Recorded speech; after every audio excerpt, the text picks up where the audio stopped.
ಖಡಕ್ಲಾಟ್ ಗ್ರಾಮದಲ್ಲಿ ಹಮ್ಮಿಕೊಂಡ ಕೃಷಿ ಯಂತ್ರಧಾರೆ ಕೇಂದ್ರವನ್ನು ಕೃಷಿ ಸಚಿವ ಕೃಷ್ಣ ಬೈರೇಗೌಡ ಉದ್ಘಾಟಿಸಿದರು. ಬದಲಾವಣೆಯು ಜಗದ ನಿಯಮ. ಹಾಗೇನೇ ಕೃಷಿ ಕ್ಷೇತ್ರದಲ್ಲಿ ಬದಲಾವಣೆ ತರುವ ನಿಟ್ಟಿನಲ್ಲಿ ಕೃಷಿ ಯಂತ್ರಗಳ ಸಹಾಯದಿಂದ ಕಡಿಮೆ ಖರ್ಚಿನಲ್ಲಿ ಹೆಚ್ಚಿನ ಲಾಭ ಗಳಿಸಲು ರೈತರು ಮನಸ್ಸು ಮಾಡಿ ಸಾಲದ ಸುಳಿಯಿಂದ ಹೊರಬರಲು ವೈಜ್ಞಾನಿಕ ಕೃಷಿ ಪದ್ಧತಿ ಅಳವಡಿಸಿಕೊಳ್ಳಬೇಕೆಂದು ಕೃಷಿ ಸಚಿವ ಕೃಷ್ಣ ಬೈರೇಗೌಡ ರೈತರಿಗೆ ಸಲಹೆ ನೀಡಿದರು.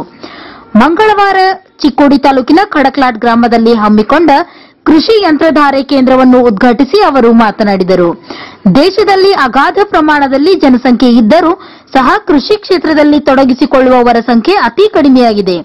ಇದರಿಂದ ಭೂಮಿ ಹೊಂದಿರುವ ರೈತ ಕಾರ್ಮಿಕರು ಇಲ್ಲದೆ ಪರದಾಡುತ್ತಿದ್ದಾರೆ. ಆ ದಿಸೆಯಲ್ಲಿ ರಾಜ್ಯ ಸರ್ಕಾರ ಖಾಸಗಿ ಕಂಪನಿ ಜೊತೆ ಸಹಭಾಗಿತ್ವ ಹೊಂದಿ ರಾಜ್ಯದಲ್ಲಿ 310 ಕೃಷಿ ಯಂತ್ರಧಾರೆ ಕೇಂದ್ರಗಳನ್ನು ಪ್ರಾರಂಭ ಮಾಡಿ ರೈತರಿಗೆ ಬಾಡಿಗೆ ರೂಪದಲ್ಲಿ ಯಂತ್ರಗಳನ್ನು ಒದಗಿಸುವ ನಿರ್ಧಾರ ಕೈಗೊಂಡಿದೆ. ಯಂತ್ರಗಳ ಮೂಲಕ ಕೃಷಿ ಮಾಡಿದರೆ ರೈತರಿಗೆ ಖರ್ಚು ಕಡಿಮೆ ಮತ್ತು ಆದಾಯ ಹೆಚ್ಚು ಬರುತ್ತಿದೆ ಎಂದರು. ರೈತರಿಗೆ ನೀರಾವರಿ ಯೋಜನೆ ಅನುಷ್ಠಾನ ಮಾಡಲು ಕಾರ್ಮಿಕರು ಬೇಕಾಗಿತ್ತು.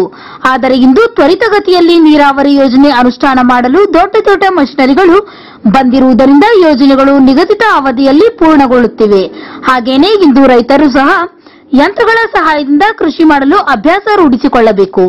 ಕಳೆ, ಬಿತ್ತನೆ, ನೇಗಿಲು, ಕುಂಟೆ, ಕೂರಿಗೆ ಸೇರಿದಂತೆ ಔಷಧಿ ಸಿಂಪಡಿಸಲು ಯಂತ್ರಗಳು ಬಂದಿವೆ. ಇದರಿಂದ ರೈತರು ಸದುಪಯೋಗ ಪಡಿಸಿಕೊಳ್ಳಬೇಕೆಂದರು. ಒಣ ಬೇಸಾಯದ ರೈತರಿಗೆ ಅನುಕೂಲವಾಗಲು ಕೃಷಿ ಭಾಗ್ಯ ಯೋಜನೆ ಜಾರಿಗೆ ಮಾಡಲಾಗಿದೆ. ಕೃಷಿ ಹೊಂಡ ತೆಗೆದು ಇರುವ ನೀರಿನ ಪ್ರಮಾಣದಲ್ಲಿ ಬೆಳೆ ತೆಗೆಯಬೇಕು. ಅದರ ಜೊತೆಗೆ ಹನಿ ನೀರಾವರಿ ಯೋಜನೆಗಳನ್ನು ಹೆಚ್ಚಿನ ರೈತರು ಅಳವಡಿಸಿಕೊಂಡರೆ ಕೃಷಿಯಲ್ಲಿ ಹೆಚ್ಚಿನ ಇಳುವರಿ ಬರುತ್ತದೆ.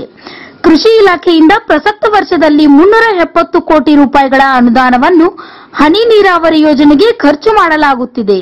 ರೈತರು ತಮ್ಮ ತಮ್ಮ ಜಮೀನುಗಳಿಗೆ ತುಂತುರು ಮತ್ತು ಹನಿ ನೀರಾವರಿ ಅಳವಡಿಸಿಕೊಂಡು ನೀರಿನ ಲಭ್ಯತೆಯ ಮೇಲೆ ನಿಗಾ ವಹಿಸಬೇಕೆಂದರು. ಬೆಳಗಾವಿ ಜಿಲ್ಲೆಯಲ್ಲಿ ಹೆಚ್ಚಿನ ರೈತರು ಕಬ್ಬು ಬೆಳೆಯುವುದರಿಂದ ಕಬ್ಬು ಕಟಾವು ಮಾಡಲು ರಾಜ್ಯ ಸರ್ಕಾರ 13 ಕಬ್ಬು ಕಟಾವು ಯಂತ್ರಗಳನ್ನು ಖರೀದಿ ಮಾಡಿ ಬೆಳಗಾವಿ ಮತ್ತು ಬಾಗಲಕೋಟೆ ಜಿಲ್ಲೆಗೆ ನೀಡಲಾಗಿದೆ. ಕಬ್ಬು ಕಟಾವು ಯಂತ್ರದ ಮೂಲಕ ರೈತರು ಕಬ್ಬು ಕಟಾವು ಮಾಡಿಸಿದರೆ ರೈತರಿಗೆ ಪ್ರತಿ ಕಬ್ಬಿಗೆ 30 ರೂಪಾಯಿ ಸಬ್ಸಿಡಿ ಸರ್ಕಾರ ನೀಡಲಿದೆ ಎಂದರು. ಇದು 4ನೇ ಕೃಷಿ ಯಂತ್ರಧಾರೆ ಕೇಂದ್ರ ಕಾರ್ಯಾರಂಭ ಮಾಡುವಂತಹದ್ದು ಅವರ ಒಂದು ಪ್ರಯತ್ನದಿಂದಲೂ ಸಹ ಜನಗಳಿಗೆ ಅದರ ಪ್ರಯೋಜನ ಏನು ಅನ್ನೋದನ್ನು ಸಹ ಇನ್ನೂ ಅರ್ಥ ಆಗಿಲ್ಲ. ಇವತ್ತು ಕೃಷಿ ಕ್ಷೇತ್ರ ಬದಲಾವಣೆ ಆಗ್ತಾ ಇದೆ ಹಾಗೂ ಜನಗಳು ಬದಲಾವಣೆ ಆಗ್ತಾ ಇದ್ದಾರೆ. ನಾನು ರಾಜ್ಯ ಹಳ್ಳಿಗಳಲ್ಲಿ 100ಕ್ಕೆ 60-70 ಜನ ವಾಸ ಮಾಡ್ತಾ ಇದ್ರು ಸಹ ಇವತ್ತಿಗೂ ವ್ಯವಸಾಯ ಮಾಡೋದಕ್ಕೆ ಜನ ಸಿಗ್ತಾ ಇಲ್ಲ. ಕೂಲಿ ಕಾರ್ಮಿಕರು ಇವತ್ತು ಸಿಗ್ತಾ ಇಲ್ಲ. ಸಿಕ್ಕಿದ್ರೂ ಸಹ ದರ ದುಬಾರಿ, ಖರ್ಚು ಜಾಸ್ತಿ, ಪಗಾರ ಜಾಸ್ತಿ ಕೊಡಬೇಕು. ಹಾಗಾಗಿ ಈ ವ್ಯವಸಾಯದಲ್ಲಿ ಒಟ್ಟು ಏನ್ ಖರ್ಚು ತಗುಲ್ತದೆ ಅದರಲ್ಲಿ 40% ಕೂಲಿ.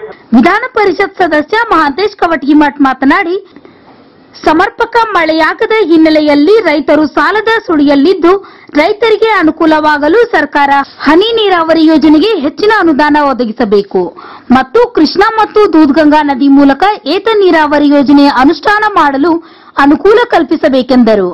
ಅಧ್ಯಕ್ಷತೆ ವಹಿಸಿದ್ದ ಶಾಸಕ ಗಣೇಶ್ ಹುಕ್ಕೇರಿ ಮಾತನಾಡಿ, ಕಬ್ಬು ಕಟಾವು ಮಾಡಲು ರಾಜ್ಯ ಸರ್ಕಾರ ಕಬ್ಬು ಕಟಾವು ಯಂತ್ರಗಳನ್ನು ರೈತರಿಗೆ ನೀಡಿದೆ. ಆದರೆ ಯಂತ್ರಗಳ ನೋಂದಣಿ ಶುಲ್ಕ ಕಡಿಮೆ ಮಾಡಲು ಸಂಬಂಧಿಸಿದ ಅಧಿಕಾರಿಗಳ ಜೊತೆ ಮಾತುಕತೆ ನಡೆಸಿ ಸಮಸ್ಯೆ ಬಗೆಹರಿಸಬೇಕು. ಸರ್ಕಾರದ ಪ್ರತಿಯೊಂದು ಯೋಜನೆಗಳನ್ನು ಚಿಕ್ಕೋಡಿ ಸದಲ್ಗಾ ಕ್ಷೇತ್ರಕ್ಕೆ ನೀಡಬೇಕೆಂದು ಮನವಿ ಮಾಡಿದರು. ಕೃಷಿ ನಿರ್ದೇಶಕ ಶ್ರೀನಿವಾಸ್, ಜಂಟಿ ಕೃಷಿ ನಿರ್ದೇಶಕ ವೆಂಕಟರಮಣ್ ರೆಡ್ಡಿ, ಜಿಲ್ಲಾ ಪಂಚಾಯತ್ ಸದಸ್ಯರಾದ ಸ್ನೇಹಲತಾ ಪಾಟೀಲ್, ಸುದರ್ಶನ್ ಖೋತ್, ಮಾಜಿ ಸದಸ್ಯ ಎಎಲ್ ಪಾಟೀಲ್, ವಿಶ್ವನಾಥ್ ಕಮ್ತೆ, ವಿಜಯ್ ಪಾಟೀಲ್, ವಿನೋದ್ ಕಾಗೆ, ಅನಿಲ್ ಪಾಟೀಲ್, ಮಂಜುನಾಥ್ ಜನ್ಮಟ್ಟಿ ಮುಂತಾದವರು ಉಪಸ್ಥಿತರಿದ್ದರು.